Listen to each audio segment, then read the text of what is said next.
I come from an administration of George W. Bush and Richard Bruce Cheney that committed war crimes that Colin Powell and his lawyer, Will Taft, and I agonized over in trying to present some message to the American people about them.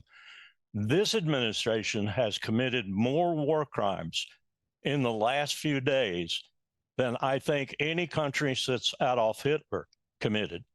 And that is an incredible condemnation of this entire process. We have bombed civilians relentlessly. We have bombed a school. We have bombed a hospital. We have struck facilities in the nature of Tehran's oil capacity that is now putting black poison all over 10 plus million people. And we are essentially not bombing ballistic missile sites and bombing war materiel.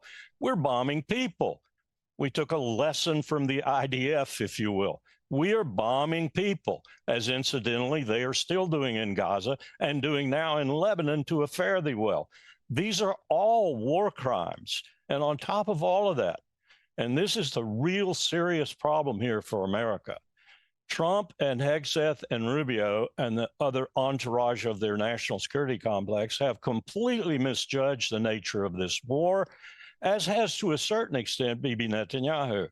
This is a country as big as Western Europe with 93 million people, probably 90 million of whom will fight us to the bitter death, who live in terrain that almost killed Alexander the Great.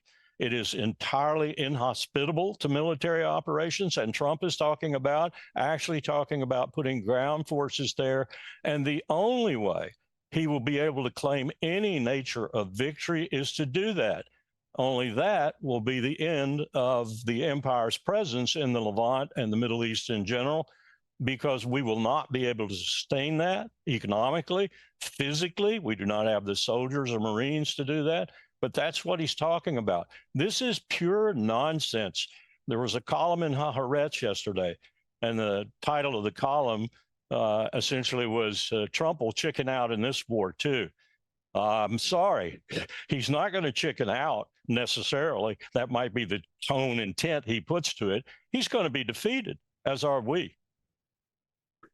Colonel, I wanted to ask you, we played that clip with Trump talking about all the damage that Iran has sustained, but there's been very little acknowledgement by the U.S. military or the White House to the enormous damage that has occurred to the U.S. military footprint in the Middle East for decades. All of these bases and a radar, multi-billion-dollar radar, were established throughout the region. And what's your understanding of the nature of the damage that has occurred to all of these bases, not just among the Gulf states, but also even in Iraq and other places of the Middle East?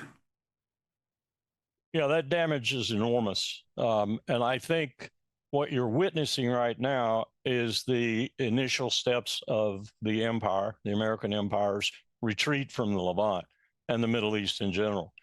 I don't think we're going to be able to sustain our presence there after what's going to happen here, particularly if we stay at this for a long time and really do take significant casualties. We're already taking more casualties than people know about because the media is not being apprised of them.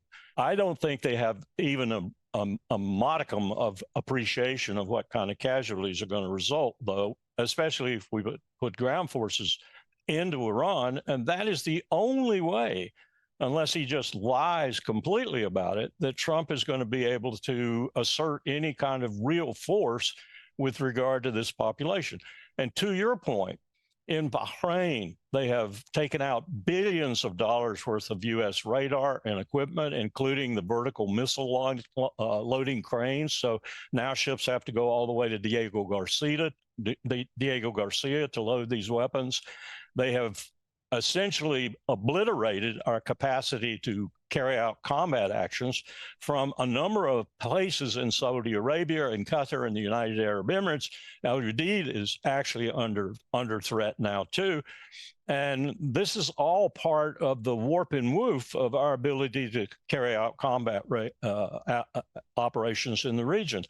I'm not even sure our biggest facility for passing on troops, throughput facility that we used in both Iraq wars, is in Kuwait. I'm not even sure that that's up now and able to do anything.